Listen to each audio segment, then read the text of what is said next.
बुलढाणा जिल्ह्यात अन्न व औषध प्रशासन विभाग आता पूर्णपणे ॲक्शन मोडमध्ये दिसत आहे. आयुक्त तुकाराम मुंढे यांनी पदभार स्वीकारल्यानंतर राज्यभर कारवाईचा वेग वाढला असून बुलढाण्यातही प्रतिबंधित गुटखा, पान मसाला आणि सुगंधित तंबाखू विरोधात धडक मोहीम राबवण्यात आली आहे. 1 एप्रिल ते जून अखेरच्या कालावधीत जिल्ह्यात 10 मोठ्या कारवाया करण्यात आल्या.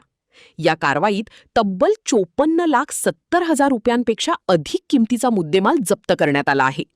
विशेष म्हणजे 2 गंभीर प्रकरणांमध्ये मकोका अंतर्गत कारवाईसाठी प्रस्ताव पाठविण्यात आले असून संबंधित पोलीस ठाण्यांमध्ये गुन्हेही दाखल करण्यात आले आहेत.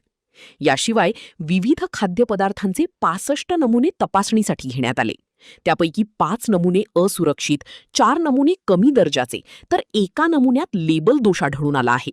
संबंधितांवर कायदेशीर कारवाईची प्रक्रिया सुरू असल्याची माहिती अन्न व औषध प्रशासनाचे सहाय्यक आयुक्त प्रमोद पाटील यांनी दिली आहे. माननीय आयुक्त श्री तुकाराम मुंढे सर आपल्याकडे जॉईन झाल्यापासून आपण प्रतिबंधित अन्न पदार्थ, ज्याला की गुटखा, पान मसाला, सुगंधित तंबाखू म्हटलं जातं, अशा आतापर्यंत आपण एकूण 10 कारवाया घेतलेल्या आहेत. त्यामध्ये आपण जवळपास 54,70,901 रुपयाचे प्रतिबंधित अन्नपदार्थ साठा जप्त केलेला आहे. त्यामध्ये वाहन देखील जप्त करण्यात आलेलं आहे आणि आपण 10 प्रकरणी संबंधितांच्या विरुद्ध FIR सुद्धा दाखल केलेले आहेत. आणि आता सध्या माननीय अन्न सुरक्षा आयुक्तांच्या निर्देशानुसार 2 केसेसमध्ये मकोका सुद्धा आपण FIR मध्ये इन्वोक केलेला आहे. त्यानुसार कारवाई देखील सुरू आहे. यापुढे जे विक्रेते संघटित गुन्हेगारीच्या माध्यमातून प्रतिबंधित अन्न पदार्थ विक्रीचा प्रयत्न करतील त्यांच्या विरुद्ध मकोका प्रस्तावित करण्यात येईल. मध्ये आपण एकूण 77 अन्न नमुने तपासणीसाठी घेतलेले आहेत.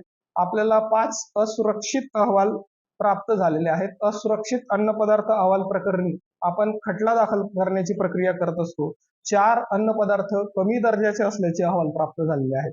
कमी दर्जाचे अन्न पदार्थ ज्या बाबतीत असतात त्या ठिकाणी आपण न्यायनिर्णय म्हणजे दंडात्मक प्रक्रियेसाठी खटला दाखल करत असतो. आणि एक अहवाल मिथ्याछाप आहे. मिथ्याछाप अन्न पदार्थ म्हणजे ज्यांचे अहवाल मानकानुसार, ज्यांचे लेबल जे आहेत जे मानकानुसार नसतात, ज्या लेबल बाबत त्रुटी असतात त्यांना मिथ्याछाप म्हटलं जातं.